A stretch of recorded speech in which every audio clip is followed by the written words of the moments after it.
도망가시는 분이 계실 것 같아가지고 고생하셨고 어쨌든 조금이라도 도움이 됐으면 좋겠습니다.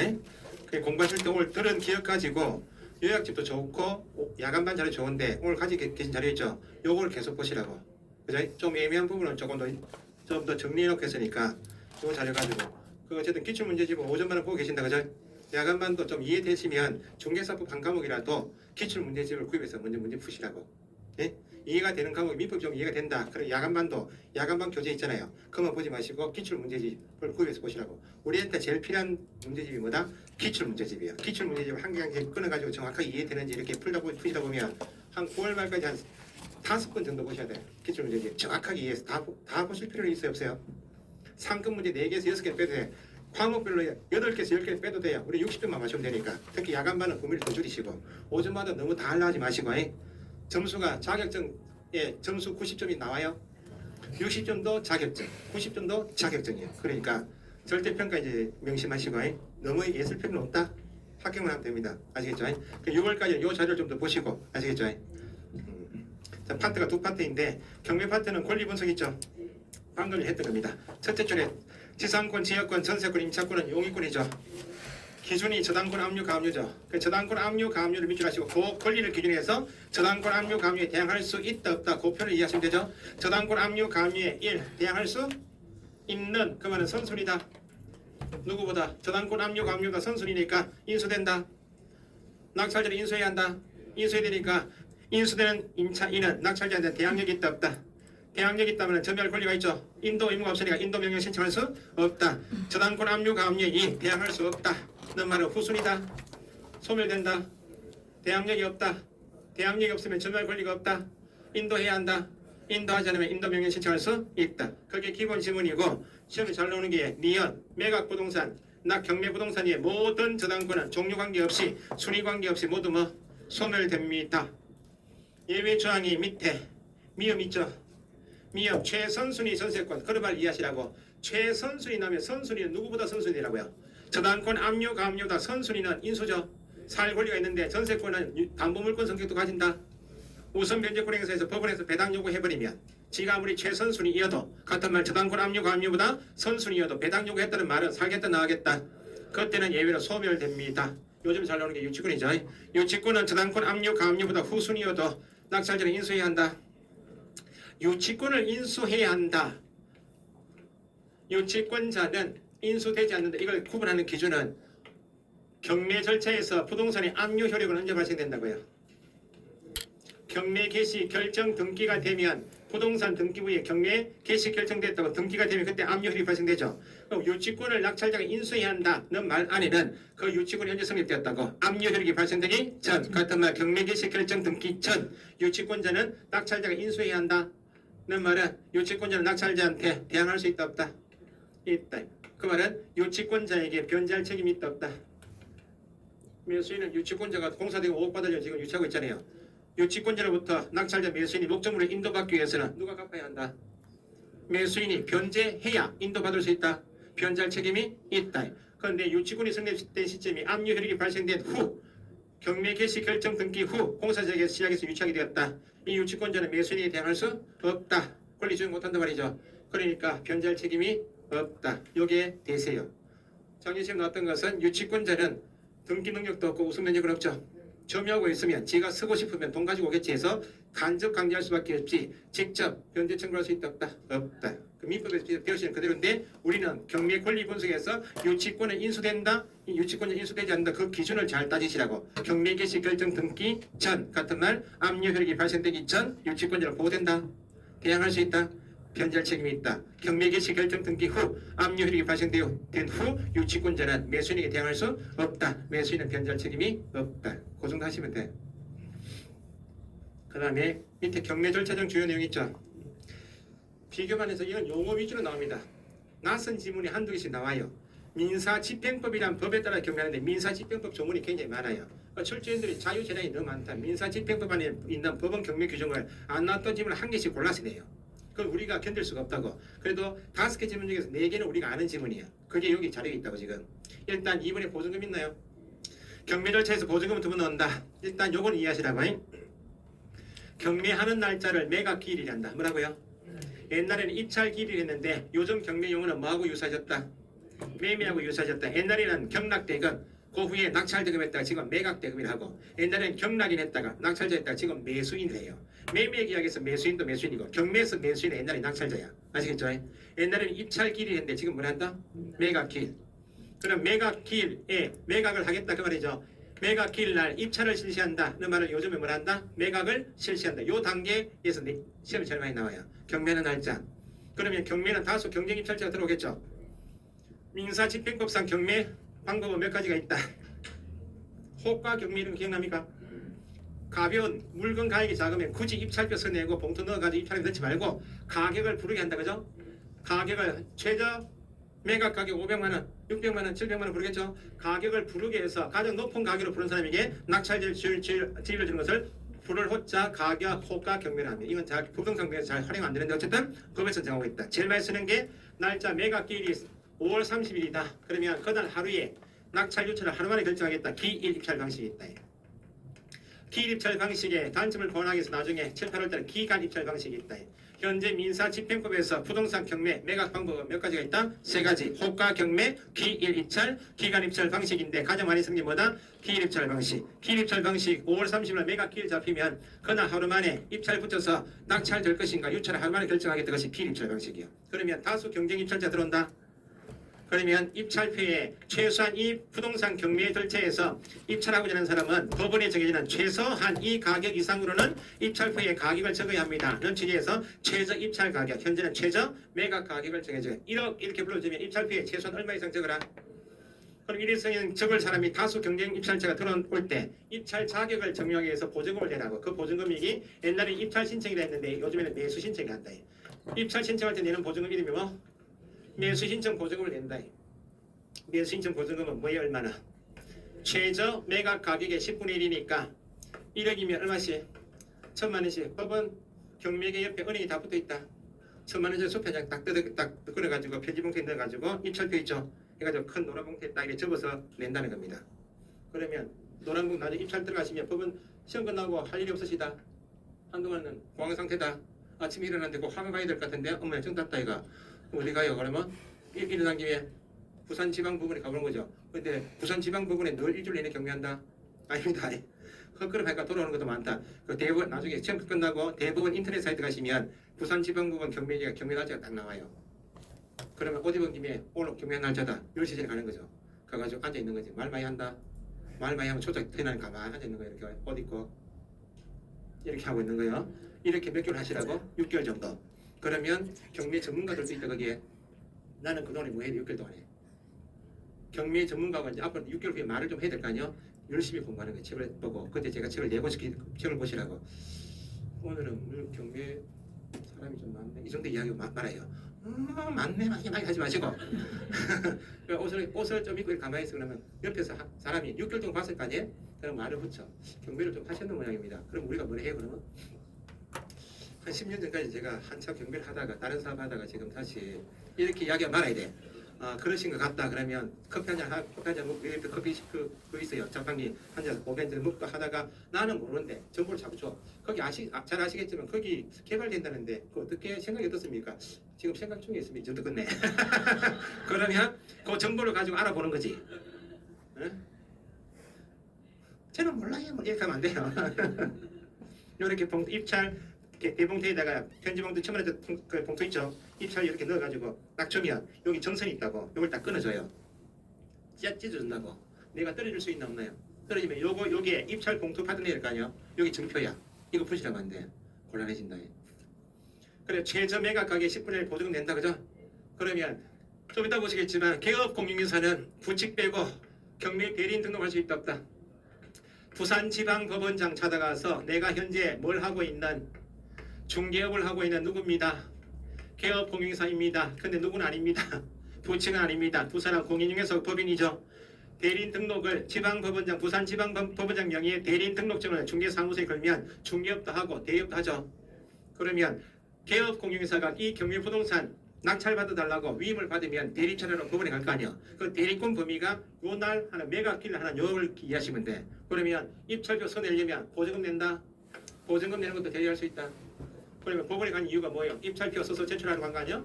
입찰표 작성 제출도 대리할 수 있다. 입찰표 작성이 제출했는데 보통 10시부터 11시 20분부터 한다고 그랬어요. 요즘에 옛날에 10시부터 11시 20분, 1시간 20분 동안 보통 입찰해요. 입찰 마감하겠습니다. 11시 20분. 어떤 거 10시 20분부터 뭐 11시 40분까지 하는 경우도 있고. 그럼 마감하게 되면 입찰함에 봉투가 쭉 들어와 있겠죠. 이걸 열어서 다 일일이 집행관들 다 열어가지고 금액해가지고 최고가 정하고 정해요. 그러면 내가 적어낸 금액 최고가 매수이고 낙찰자 될 수 있나 없나요? 그런데 법원 경매는 누구 위한 채무자를 위한 제도입니까? 채권자 보호 제도입니다. 채권자가 채무자로부터 제때 채무 변제를 받지 못했다. 안 주니까 법원에 경매 신청하겠다. 낙찰자가 나오면 대금 가지고 배당해서 채권 정리하겠다 그 말입니다. 채권자 권리 구제고 기억하시라고. 그러면 최고가 한 사람만 정했다. 그럼 이 사람이 대금을 납부하면 낙찰된 가지고 배당받고 정리하면 되죠. 이 사람이 자금 사정이 변동이 있을 수 있다. 아니면 권리 분석 잘못해가지고 선순위 인차이 있는데 이걸 놓쳐가지고 선순위 인차를 추가로 인수하게 되면 대금을 안 내는 경우가 많다고. 그럼 보증 띄겠죠. 그러면 최고가만 정해놨는데 최고가가 대금을 납부하지 못하면 다시 날짜 정해서 다시 경매될 거 아니야? 그걸 나중에 재매각이라 해. 그럼 누가 권리 구제가 늦어져요. 경매를 다시 재매하면 늦어지겠죠. 그래서 그 법원 경매는 최고가 매수 신고인이 대금을 납부하지 못했을 경우에 일정 금액 이상으로 입찰한 사람 중에서 최고가가 대금을 납부하지 못했을 때 네가 입찰한 금액 가지고 네가 내고 가져가라. 차순위 매수 신고인 제도가 있다고. 여기 시험 잘 나와요. 차순위 매수 신고인 제도를 둔다. 그 말은 최고가가 만 1억 이상 입찰한 1억 2천, 갑이 1억 2천, 을이 1억 1,100을 정했다. 이게 최고가죠. 야가 대금 지급 기일을 정해줍니까? 기한 내 대금을 납부하지 못해버리면 네한테 1억 1,100천 낸 요거 가지고 납부하고 네가 가져오면 내가 허가해 줄 테니까 요거 내고 가져가라. 이게 차순위 매수신고야. 그럼 차순위 매수신고는 2등이면 다 되는 거 아니야? 만약 1억도 2등이다. 얘한테 차순위 준다는 말은 1억 내고 가져가라 그 말 아니야? 그러면 누가 피해가 커요? 채권자가 배당받을 범위가 너무 차이 크니까 차순위 매수신고 할 수 있다 할 때는 뭐에서 뭘 뺀다? 최고가 매수신고 가격 1억 2천이죠. 보증 얼마 냈어요?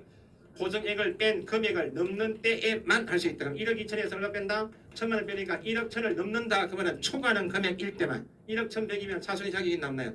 요 금액 내고 가져가 이 차순위 잘 나온다고. 채권자 권리 구제 측면에서 최고가가 대금 지급 기한까지 대금을 납부하지 못했다. 누구한테 허가 내주면 차순위 매수인권에 허가 내주면 네가 납부하고 가져가라. 그것이 차순위 신고예요. 차순위 매수인권에는 최고가에서 보증을 뺀 금액을 넘는 때만 할 수 있다. 그러면 우리가 대리입찰에서 최고가도 될 수 있지만 최고가는 아니지만 차순위 매수신고인이 되면 차순위 매수신고도 대리할 수 있다는 거고, 내가 대리입찰한 금액이 최고가도 아니고 차순위 아니면 요건 점성지수 받아주고 요거 내고 보증은 돌려달라 할 수 있다 없다?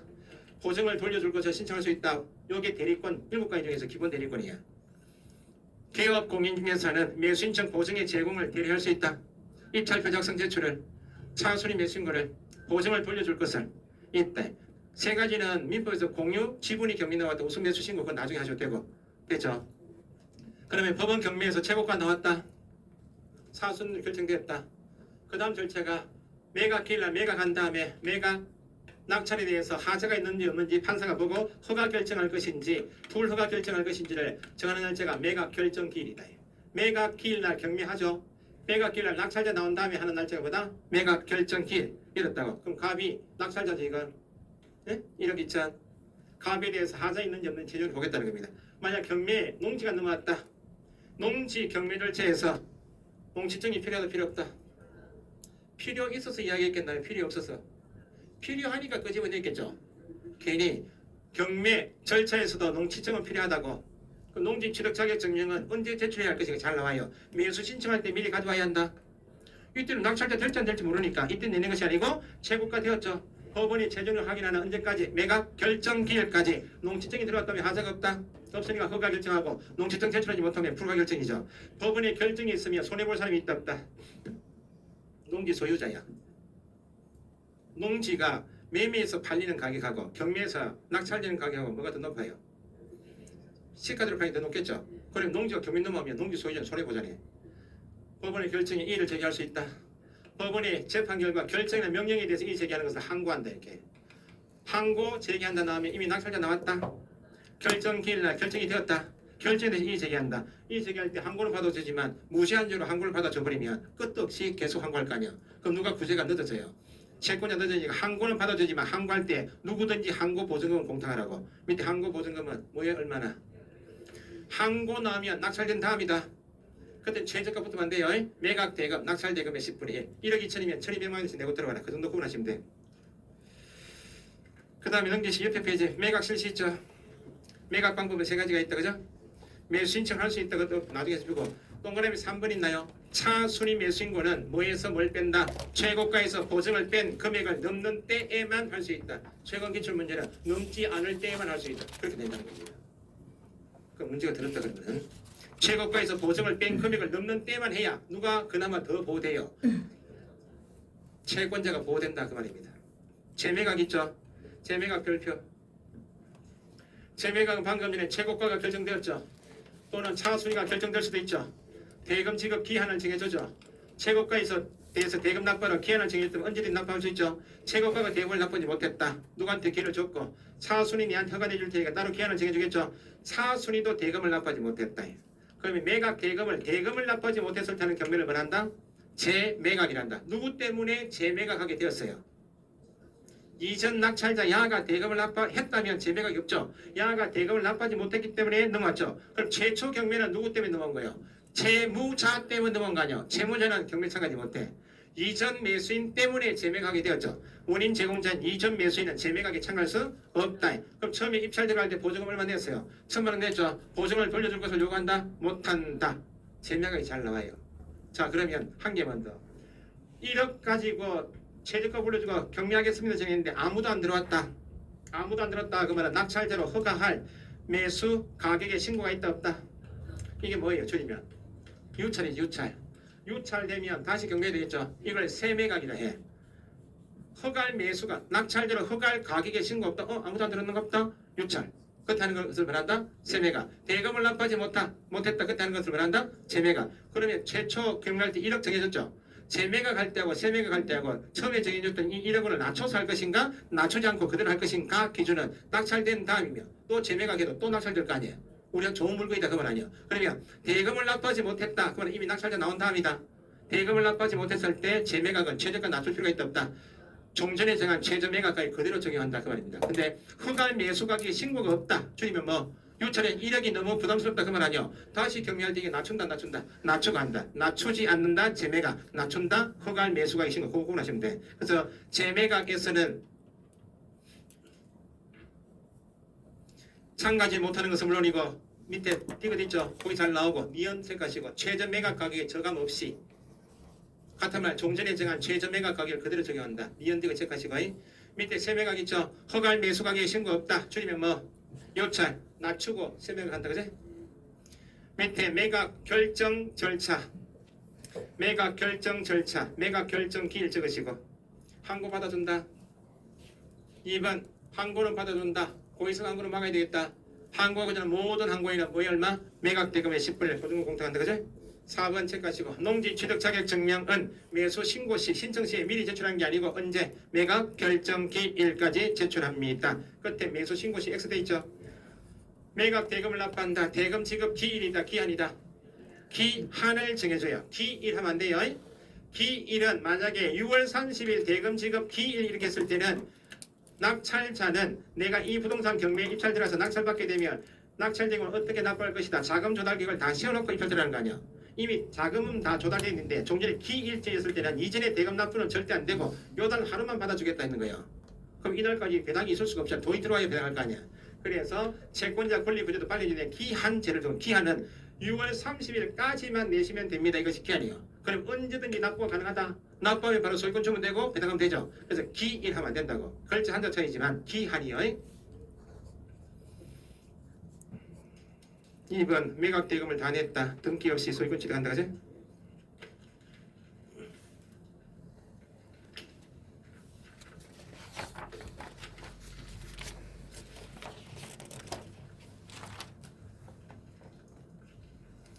그 다음에 마지막에 한 문제가 매수인청 대리 등록제도입니다. 여기 보시고 이건 이제 중개사무소 개설 등록 절차가 조금 익숙해지면 이제 차이점을 조금씩 비교하실 때 됐어요.